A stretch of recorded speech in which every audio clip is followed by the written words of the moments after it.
자, 사연마을회관 식구 여러분, 오늘도 각자의 자리에서 삶의 무게를 견디고 계신 소중한 인연들 반갑습니다. 여러분, 효도는 셀프라는 말이 유행이라지만 막상 부모님이 쓰러지시면 그게 마음처럼 되나요?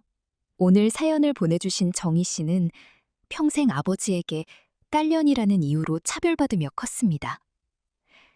그래도 천륜이라 생각하며 아버지가 쓰러지자마자 모든 걸 제쳐두고 달려갔죠.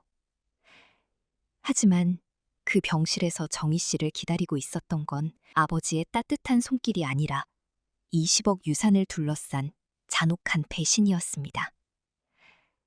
자식보다 남을 더 믿겠다며 도장을 건넨 아버지, 그리고 그 곁을 하이에나처럼 지키는 요양보호사, 이 지독한 인연의 첫 문장을 정희 씨의 목소리로 들어봅니다. 오빠가 병실 문을 열고 들어오는데 세상에 빈손도 그런 빈손이 없더군요. 아버지가 좋아하는 과자 한 봉지, 음료수 하나 안 들고 그저 명품 정장만 번드르르하게 빼입고 나타났습니다. 오빠는 병색이 완연한 아버지 얼굴은 보는 둥 마는 둥 하더니 침대 옆 협탁 위에 놓인 아버지의 가죽 가방부터 낚아채듯 집어들었습니다. 아버지, 이 아줌마 누구야? 아버지는 정신이 있으세요, 없으세요? 왜 생판 남한테 이 가방을 맡겨두고 계시냐고요? 오빠의 고함에 아버지는 발작하듯 기침을 쏟아내셨습니다. 그런데 옆에 서 있던 요양보호사 박씨, 이 여자가 보통이 아니더군요. 당황하기는커녕 오빠의 손목을 덥석 잡으며 눈을 부라니는 게 아니겠습니까? 아이고, 이 양반이 누군데 남의 환자 가방을 함부로 뒤져. 아들이면 아들답게 병수발이나 들 것이지 오자마자 돈가방부터 챙겨? 아버님, 이 양반 내보내요. 아버님 혈압 오르시겠네. 뭐? 이 아줌마가 진짜. 당신 내가 누군 줄 알아? 나 이 집안 장남이야. 당신이야말로 뭐야? 우리 정희가 돈 아끼려고 어디서 이런 뜨내기를 데려온 거야? 오빠는 박 씨를 밀쳐내며 저를 향해 삿대질을 했습니다. 저는 기가 막혀서 말이 안 나왔습니다. 제가 돈을 아끼려고요. 오빠가 한 푼도 안 보태는 병원비 대느라 제 적금까지 깨고 있는 판국에 그런 소리를 들으니 눈앞이 캄캄해지더군요. 오빠, 말이 너무 심하잖아. 박 아주머니는 아버지가 직접 부르신 분이야. 그리고 오빠가 언제부터 아버지 걱정했다고 이래. 닥쳐, 너는. 아버지가 정신이 오락가락하시니까 이런 여우 같은 것들이 꼬이는 거 아니야. 아버지, 비켜보세요. 이 안에 인감이랑 땅 문서 다 있죠? 일단 제가 보관할게요. 요즘 세상이 얼마나 무서운데. 오빠가 기어코 가방 잠금 장치를 풀려고 손을 대는 순간이었습니다. 침대에 누워 가쁜 숨을 몰아쉬던 아버지가 떨리는 손으로 옆에 있던 물컵을 오빠 발치에 던져버렸습니다. 이 도둑놈아! 내 가방 내놔! 아버지는 짐승 같은 포효를 내질렀습니다. 목에 핏대가 서고 얼굴이 시뻘겋게 달아오른 아버지는 자식인 오빠가 아니라 박 씨의 옷소매를 꽉 붙잡았습니다. 박 여사, 저놈 잡아. 저놈이 내 돈 뺏으려고 온 놈이야. 내 자식들 다 필요 없어. 내 몸뚱이 썩어갈 때 나 몰라라 하던 놈들이 이제 와서 무슨 장남이고 무슨 자식이야. 아버지, 무슨 말씀을 그렇게 하세요. 제가 바빠서 못 온 거지. 마음이야 늘 아버지 곁에. 시끄러워. 너, 그리고 김정희 너도. 너희 둘 다 내 돈 보고 침 흘리는 거 내가 모를 줄 알았냐? 박 여사, 아까 내가 말한 거 있지? 서류 가져와. 지금 당장 도장 찍을 거니까. 저는 그 순간 심장이 멎는 줄 알았습니다. 아버지는 박 씨가 미리 준비해둔 것처럼 품 안에서 꺼낸 종이 뭉치를 제치고 제 눈앞에서 보란듯이 지장을 꾹 찍으셨습니다. 박 씨 입가에 비열한 승리의 미소가 번지는 걸 본 건 저뿐이었을까요? 아버님, 잘 생각하셨어요. 자식놈들 다 키워줘봐야 소용없다더니 제가 아버님 여생은 책임질게요. 걱정 마세요. 박 씨는 서류를 가슴팍에 소중히 챙기더니 오빠를 비웃으며 병실 밖으로 보안요원을 부르러 나갔습니다. 오빠는 미친 사람처럼 소리를 지르며 아버지를 흔들었지만 아버지는 이미 눈을 감고 고개를 돌려버리셨습니다. 그 난리통 속에서 아버지는 끝내 저를 보지 않으셨습니다. 제가 밤새 젖은 수건으로 닦아드린 발, 제가 매일 기도하며 주물러드린 그 야윈 다리, 그 모든 헌신이 박 씨라는 이방인의 가짜 미소에 밀려 쓰레기처럼 버려진 기분이었습니다.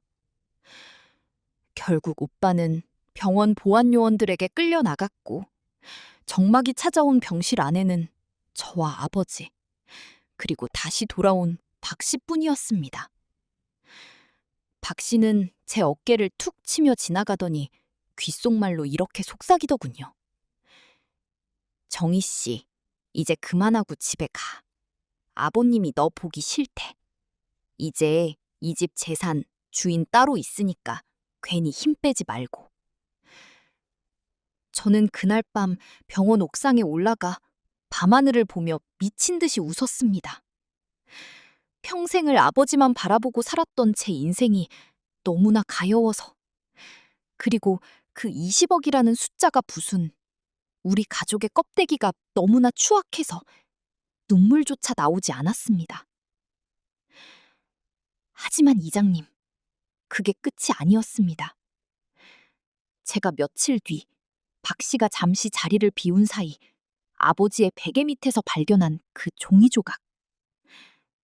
거기엔 박 씨조차 모르는 아버님의 진짜 마지막 칼날이 숨겨져 있었습니다. 박 씨가 오빠를 쫓아내고 승전보라도 올린 듯 콧노래를 부르며 병원 매점에 간 사이였습니다. 저는 병실 문을 걸어 잠갔습니다. 아버지는 약기운에 취해 얕은 잠에 들어 계셨고 거칠게 몰아쉬는 숨소리만이 정적을 메우고 있었죠. 저는 떨리는 손으로 아버지의 베개 밑을 뒤졌습니다. 아버지가 박 씨에게 찍어준 그 서류들. 그게 정말로 모든 걸 넘기겠다는 계약서인지 내 눈으로 직접 확인해야만 했으니까요. 그런데 제 손가락 끝에 닿은 건 빳빳한 계약서가 아니라 아주 낡고 거친 종이 뭉치였습니다. 그건 제가 아주 어릴 적 아버지가 쓰시던 낡은 가계부의 찢어진 뒷장이었습니다. 삐뚤빼뚤한 필체, 그리고 군데군데 잉크가 번진 자국들. 저는 숨을 죽이고 그 글자들을 읽어내려갔습니다.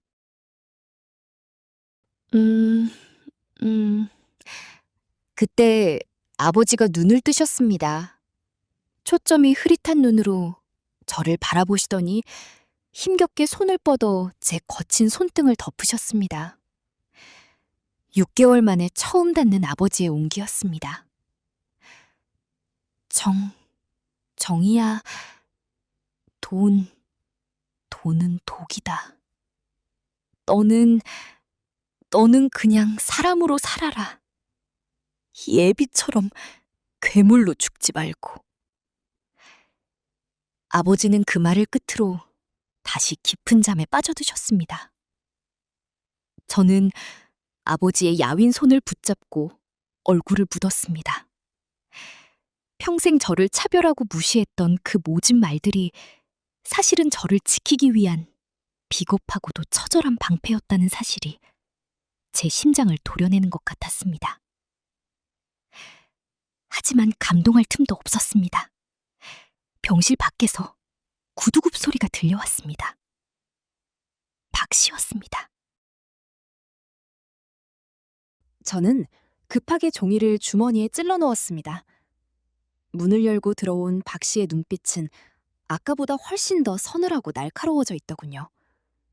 그녀는 제가 아버지의 손을 잡고 있는 걸 보더니 가소롭다는 듯 비웃었습니다.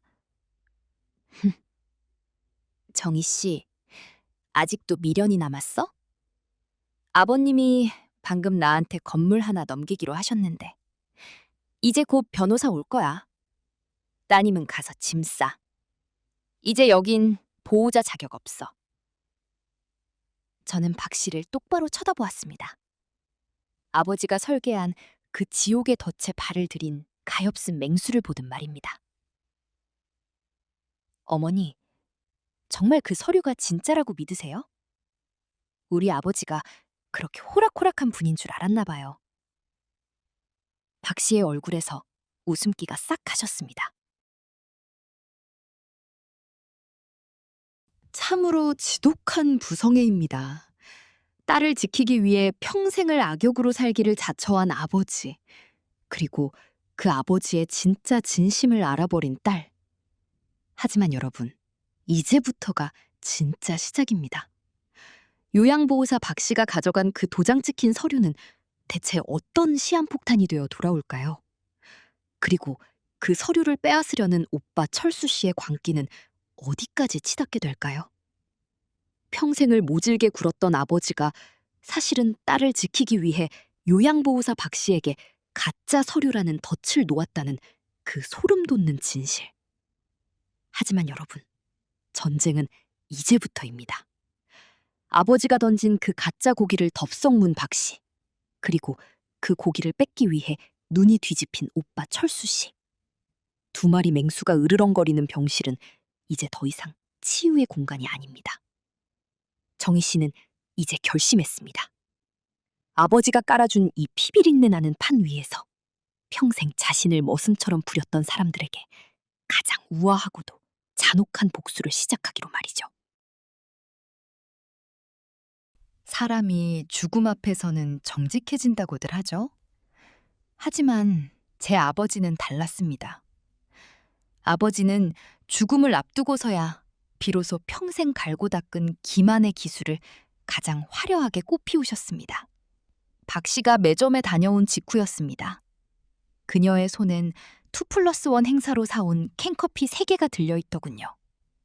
하나는 자기 것, 하나는 아버지 것, 그리고 남은 하나를 제 앞으로 툭 던지듯 내려놓았습니다. 승리자의 아량이라도 베푸는 것처럼 말입니다. 정희 씨, 이거 마시고 정신 좀 차려. 이제 곧 변호사 오기로 했으니까 따님은 구질구질하게 여기 붙어있지 말고 퇴거 준비나 해. 아버님이 나한테 넘기신 건물이 강남 근처라며? 어휴, 내가 전생에 나라를 구했나 봐. 박 씨는 캔커피를 따서 홀짝이며 제 눈앞에서 보란듯이 다리를 꼬고 앉았습니다. 평생 남의 집 병수발이나 들던 여자가 하루아침에 강남 건물주라도 됐냥 어깨에 힘이 잔뜩 들어가 있더군요. 저는 주머니 속에 낡은 가계부 조각을 꽉 쥐었습니다. 종이가 바스락거리며 제 손바닥을 찌르는 느낌이 오히려 차분하게 저를 깨웠습니다. 어머니, 정말 그 서류가 진짜라고 믿으세요? 우리 아버지가 어떤 분인데 생판 남한테 그렇게 넙죽 건물을 주시겠어요? 제 차분한 물음에 박 씨의 캔커피가 호공에서 멈췄습니다. 그녀는 눈을 가늘게 뜨고 저를 쏘아보더군요. 이게 어디서 감히? 아버님이 직접 지장 찍으시는 것 너도 봤잖아. 치매 걸린 노인네도 아니고 정신 멀쩡할 때 찍으신 거야. 법적으로 아무 하자 없다고. 글쎄요. 아버지가 도장을 어디 두시는지는 아세요? 제가 비릿하게 웃으며 묻자 박 씨의 얼굴이 순식간에 흑빛으로 변했습니다. 그녀는 허둥지둥 아버지의 가죽 가방을 열어젖혔습니다. 하지만 그 안엔 아버지가 평생 금지옥여 맡기던 상하도장 대신 문방구에서 파는 흔하디 흔한 막도장 하나가 굴러다니고 있었죠. 이게 왜 여기 있어? 분명히 그 화려한 도장 케이스 안에. 박 씨가 사색이 되어 가방을 탈탈 털 때였습니다. 병실 문이 부서져라 열리며 오빠 철수가 들이닥쳤습니다. 이번엔 혼자가 아니었습니다. 양복을 빼입은 덩치 큰 사내 둘을 대동하고 나타났더군요. 야, 이 사기꾼 여편네야! 당신이 우리 아버지 홀려서 서류 조작했다며? 당장 그 가방 내놔! 오빠는 박 씨의 머리채라도 잡을 기세로 달려들었습니다. 박 씨는 비명을 지르며 가방을 가슴에 품고 침대 구석으로 도망쳤죠. 아버지는 그 소란에도 미동도 없이 눈을 감고 계셨습니다. 마치 이 모든 난장판을 미리 예상이라도 한 듯 평온해 보이기까지 하는 그 얼굴이 그날따라 그렇게 무서울 수가 없었습니다. 오빠, 그만해! 여기가 어디라고 이 난리야! 제가 소리쳤지만 오빠는 제 말을 귓등으로도 안 들었습니다. 너는 가만히 있어? 너도 이 아줌마랑 한패 아냐? 아버지가 너한테는 뭐 준대? 야, 김정희, 내가 너한테 경고했지? 이 집 재산은 장남인 내 거라고! 오빠는 박 씨가 쥐고 있던 서류 뭉치를 억지로 뺏어 들었습니다. 그리고는 광기 서린 눈으로 서류를 훑어내리기 시작했습니다. 그런데 서류를 읽고 가던 오빠의 표정이 기괴하게 일그러졌습니다. 이게 뭐야? 부동산 증여계약서가 아니라 채무 변제 인수계약서? 오빠의 손이 파르르 떨렸습니다. 저도 깜짝 놀라 오빠 곁으로 다가가 서류를 훔쳐보았습니다.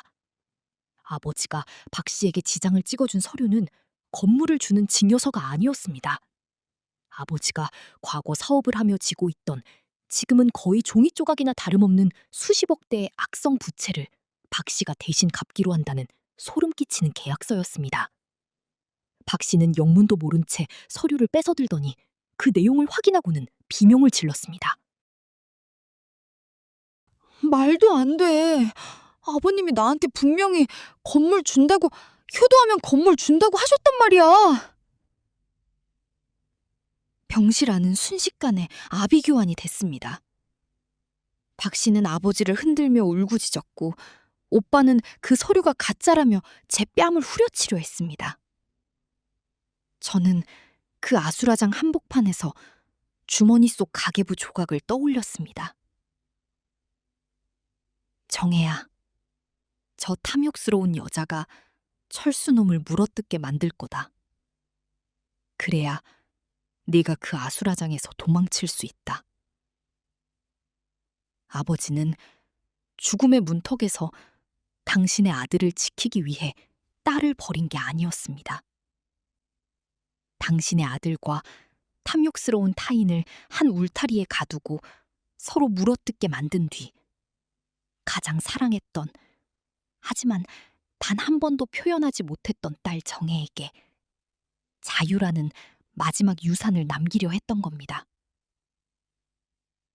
저는 바닥에 흩어진 캔커피를 밟으며 천천히 병실 밖으로 걸어 나왔습니다.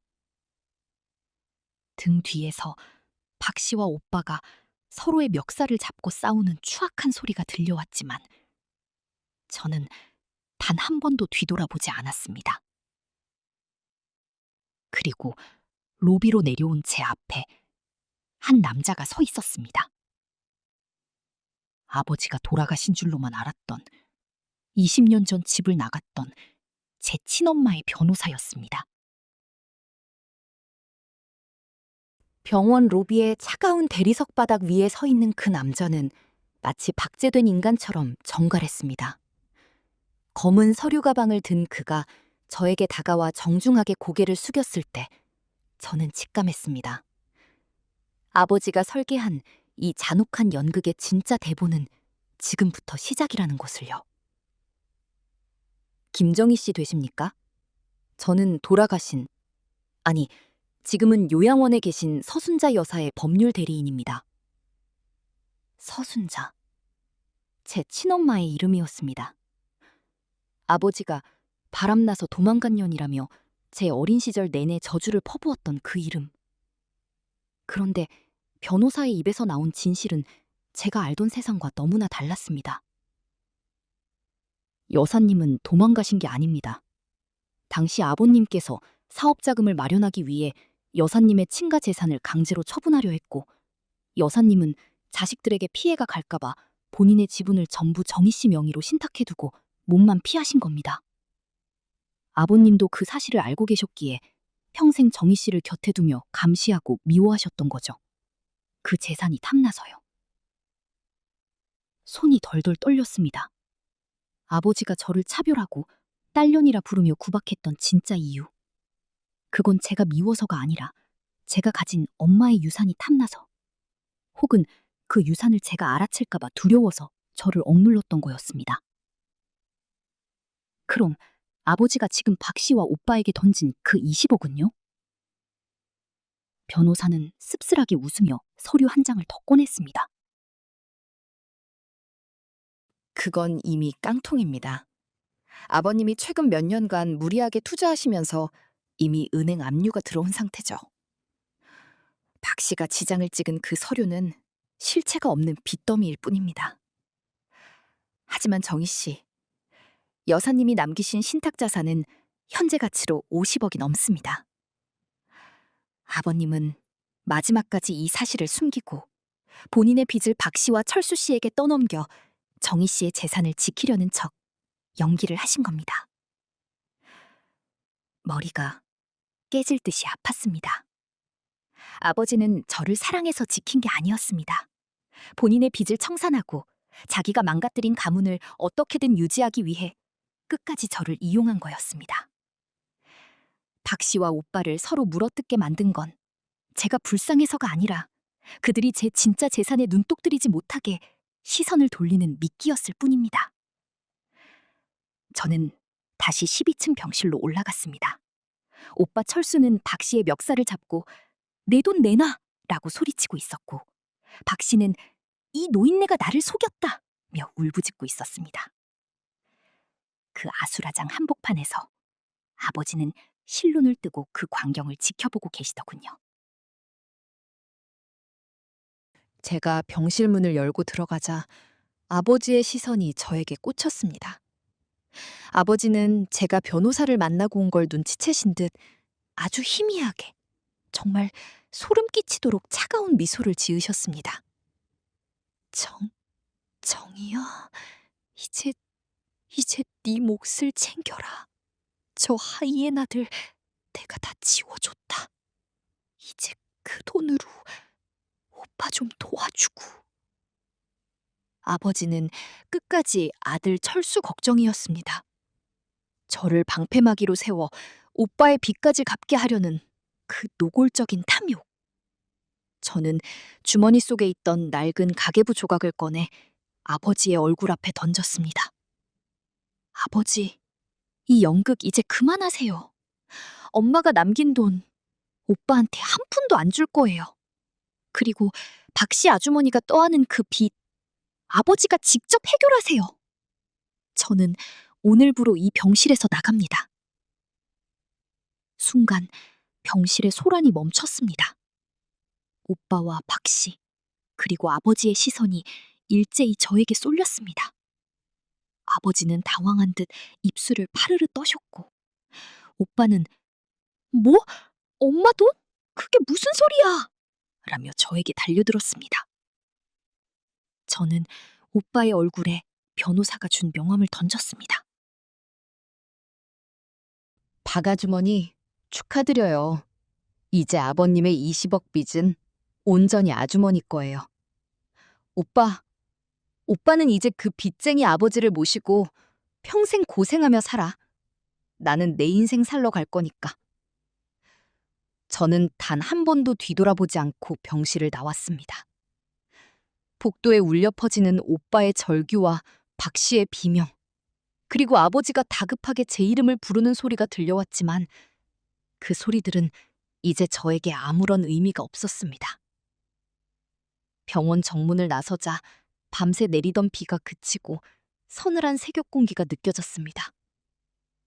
20년 만에 처음으로 숨이 쉬어지는 기분이었습니다. 하지만 이장님, 이 전쟁은 여기서 끝이 아니었습니다. 제가 병원을 떠난 지 정확히 3시간 뒤, 오빠 철수에게서 피 맺힌 음성 메시지 하나가 도착했습니다. 김정희, 너 혼자 잘 살 것 같지? 아버지가 방금 유언장을 새로 쓰셨어. 네가 알면 기절할 내용으로. 오빠의 메시지를 듣는 순간 저는 다시 그 지옥 같은 병실로 돌아가야만 했습니다. 병실 문을 열었을 때 아버지는 이미 숨을 거두신 뒤였습니다.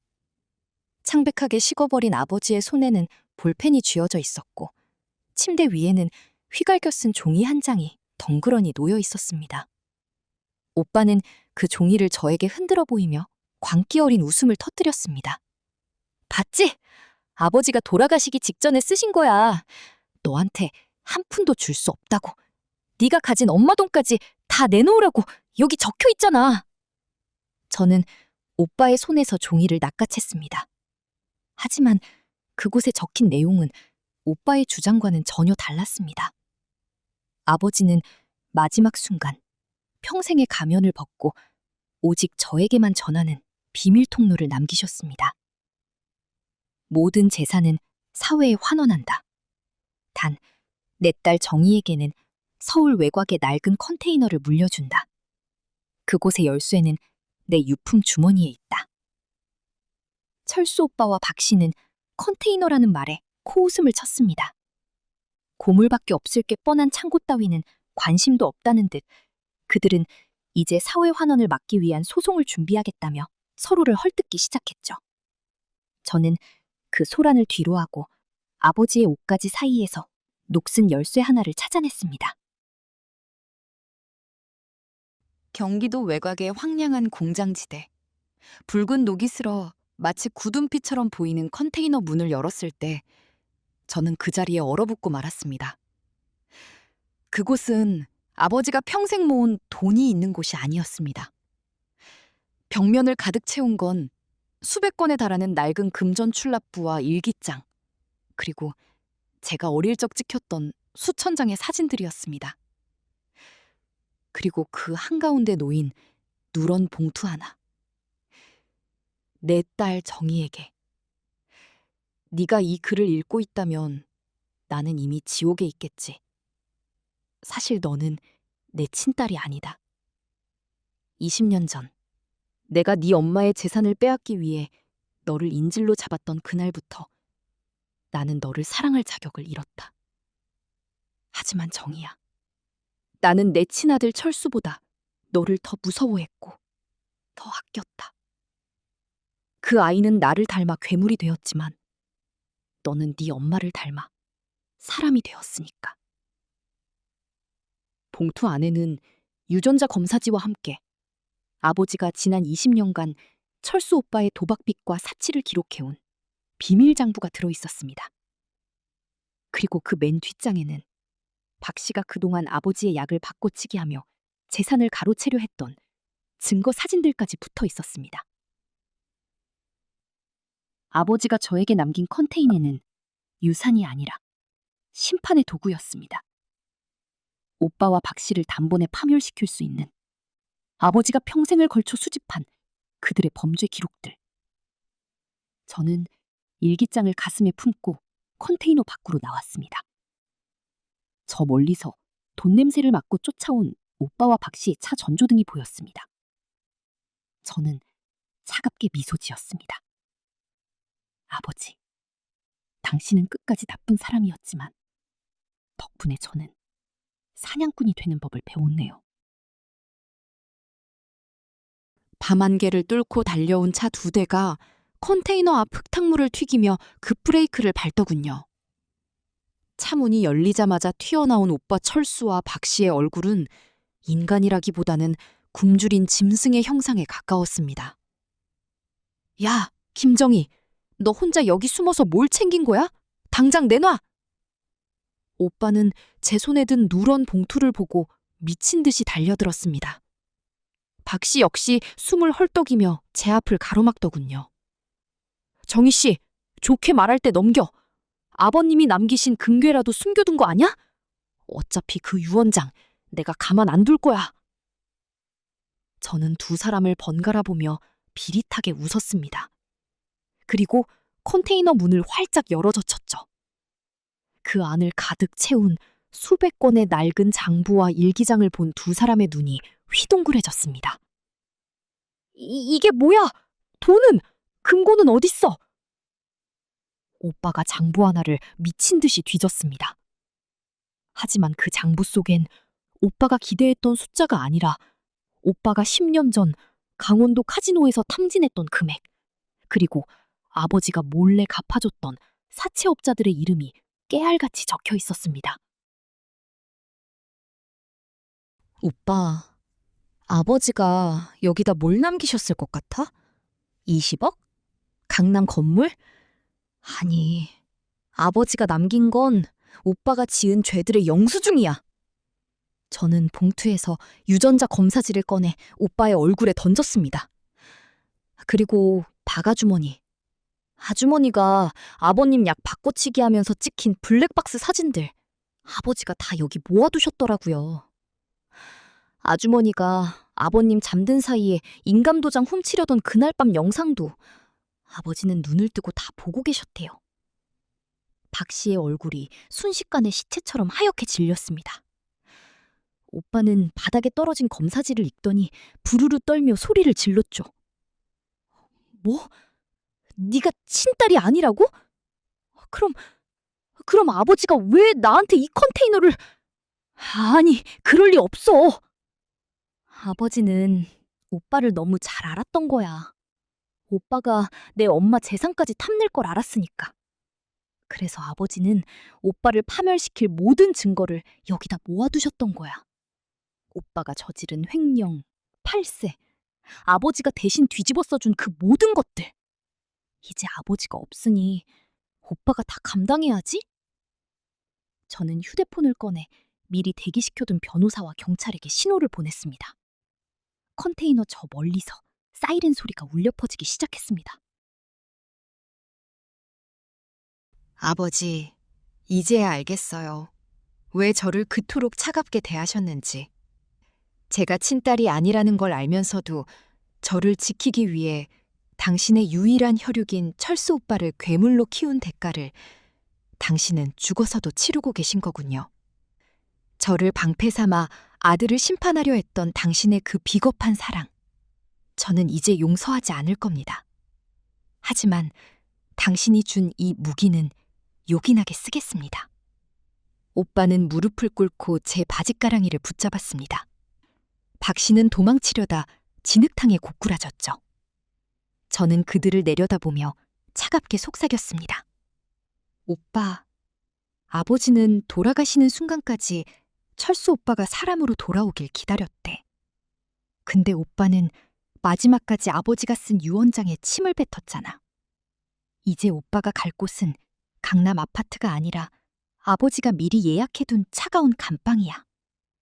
경찰들이 컨테이너 안으로 들이닥치고 오빠와 박 씨가 수갑을 찬 채 끌려나갈 때 저는 컨테이너 구석에 놓인 아버지의 낡은 돋보기 안경을 집어들었습니다. 안경알 너머로 비친 제 모습은 어느덧 세상을 다 알아버린 중년의 여인이 아니라 20년 전 아버지가 등기권리증을 뺏으려 할 때 울먹이던 그 어린 소녀의 눈을 하고 있었습니다. 경찰차의 붉고 푸른 불빛이 밤안개 속으로 완전히 사라질 때까지 저는 그 자리에 서 있었습니다. 발밑의 진흙탕에는 오빠가 내팽개친 유전자 검사지가 젖은 채 굴러다니고 있었죠. 불일치. 그 짧은 단어 하나가 제 40년 생애를 통째로 뒤흔들었지만 신기하게도 마음은 폭풍이 지나간 뒤의 수면처럼 고요했습니다. 저는 컨테이너 문을 닫고 다시 자물쇠를 채웠습니다. 아버지가 평생을 바쳐 기록한 그들의 죄악은 이제 법의 손에 넘겨질 것입니다. 저는 품 안에 소중히 챙긴 누런 봉투 속 변호사의 명함 뒤에 적힌 주소를 내려다보았습니다. 경기도 양평 평화요양원 302호 서순자. 엄마. 20년 전 아버지가 죽었다고 선언하며 제 기억 속에서 강제로 도려냈던 그 이름입니다. 아버지는 엄마가 도망갔다고 했고 다른 남자와 살림을 차려 자식을 버렸다고 했습니다. 저는 그 말을 저주처럼 믿으며 평생을 도끼로 버텼는데 컨테이너 속 일기장은 전혀 다른 말을 하고 있었습니다. 요양원으로 향하는 내내 아버지가 돋보기 안경 너머로 저를 보던 눈빛이 떠올랐습니다. 아버지는 제가 친딸이 아님을 알면서도 왜 저를 곁에 두었을까요? 인질이었을까요? 아니면 속죄였을까요? 일기장 마지막 장에 적힌 글귀가 뇌리를 떠나지 않습니다. 순자가 떠나며 내 바짓가랑이를 붙잡고 빌었다. 정의만은 제발 건드리지 말아달라고. 정의가 가진 내 몫의 땅을 너가 관리해도 좋으니 제발 그 아이만은 사람답게 키워달라고. 나는 그 약속을 지키기 위해 너를 미워하는 척했다. 네가 나를 의지하지 않아야 내가 죽고 난 뒤 네 오빠와 저 탐욕스러운 여우들이 너를 물어뜯지 못할 테니까. 아버지는 저를 사랑하는 법을 몰랐던 게 아니었습니다. 가장 지독하고 잔인한 방식으로 저를 세상으로부터 격리해 보호하고 있었던 겁니다. 오전 6시, 안개가 자욱한 요양원 정원에 도착했습니다. 302호 문을 열자 창가에 앉아 멍하니 밖을 내다보는 백발의 여인이 보였습니다. 한때는 화사한 장미 같았을 피부는 이제 마른 나무 껍질처럼 변해 있었지만 그 옆 얼굴은 거울 속 제 모습과 너무나도 닮아 있었습니다. 엄마. 제 부름에 여인이 천천히 고개를 돌렸습니다. 초점 없는 눈동자가 제 얼굴에 머물더니 이내 가늘게 떨리기 시작했습니다. 여인의 입술이 달싹거리며 아주 작고 갈라진 목소리가 새어나왔습니다. 정인이? 내 강아지 정이야? 저는 그 자리에 주저앉아 엄마의 무릎에 얼굴을 묻었습니다. 20년의 세월이 단 한 번의 부름으로 무너져 내렸습니다. 엄마는 마디 굵은 제 손을 잡으며 눈물을 흘렸습니다. 미안하다. 엄마가 너무 늦었지? 네 아버지가 무서워서 너한테 해가 갈까봐 숨죽이고 사느라 정말 미안해. 저는 엄마의 품 안에서 깨달았습니다. 아버지가 사회에 환원하겠다던 그 20억은 이미 압류와 빚으로 점철된 깡통이었지만 엄마의 명의로 신탁되어 제가 30이 되면 찾을 수 있게 설계된 50억의 유산은 고스란히 남아있었다는 것을요. 아버지는 철수 오빠에게는 지옥을, 저에게는 엄마라는 천국과 자유를 유산으로 남긴 셈입니다. 아버지, 당신을 용서하겠다는 말은 하지 않겠습니다. 하지만 당신이 지키려 했던 엄마와 저, 이제는 누구의 방해도 받지 않고 살아가겠습니다. 당신이 평생 괴물로 살며 지켜낸 이 인간의 삶을 제가 지켜보겠습니다. 요양원 창밖으로 해가 떠오르고 있었습니다. 이제 저는 더 이상 병실 구석에서 오줌 냄새를 맡으며 울던 그 정의가 아닙니다. 50억의 자산가도 억울한 피해자도 아닌 비로소 자기 인생의 첫 페이지를 넘기는 한 여자로 서 있었습니다. 엄마의 주름진 손을 잡고 요양원 정원을 거닐며 저는 지난 40년의 세월을 비로소 흘려보낼 수 있었습니다. 제가 마주한 진실은 잔혹했지만 그 끝에서 만난 엄마의 품은 너무나도 따뜻했습니다. 하지만 세상의 정의는 아직 마침표를 찍지 않았더군요. 아버지가 남긴 심판의 컨테이너는 그 위력이 대단했습니다. 오빠 철수는 아버지가 대신 짊어지고 있던 수십억 대의 횡령과 탈세 혐의가 고스란히 드러나며 구속 기소되었습니다. 박씨 역시 의료법 위반과 사기 미수 혐의로 재판에 넘겨졌죠. 그들은 법정에서도 서로를 향해 삿대질하며 추악한 본성을 드러냈습니다. 김정희, 네가 어떻게 나한테 이럴 수 있어? 우리 아버지 돈이야, 내 돈이라고. 법정 복도에서 수갑을 찬 채 울부짖는 오빠를 보며 저는 차분하게 말했습니다. 오빠, 아버지는 오빠에게 기회를 주셨어. 컨테이너 열쇠를 나에게 맡기신 건 오빠가 마지막 순간까지 탐욕을 버리지 못할 걸 아셨기 때문이야. 아버지가 오빠를 파멸시킨 게 아니야. 오빠의 그 끝없는 욕심이 스스로를 지옥으로 밀어넣은 거지. 저는 엄마와 함께 아버지가 지켜낸 50억의 신탁 자산을 정리했습니다. 그 돈은 이제 누군가를 억압하거나 기만하는 도구가 아닙니다. 엄마의 남은 여생을 평온하게 지켜줄 안식처가 되었고, 평생 차별받고 무시당하며 살았던 저에게는 새로운 인생을 시작할 든든한 밑거름이 되었습니다. 저는 아버지가 쓰시던 그 낡은 돋보기 안경을 들고 다시 한번 컨테이너를 찾았습니다. 그곳에 남아있던 수천 장의 사진들. 아버지는 무뚝뚝한 표정 뒤에서 제가 성장하는 모든 순간을 렌즈에 담고 계셨더군요.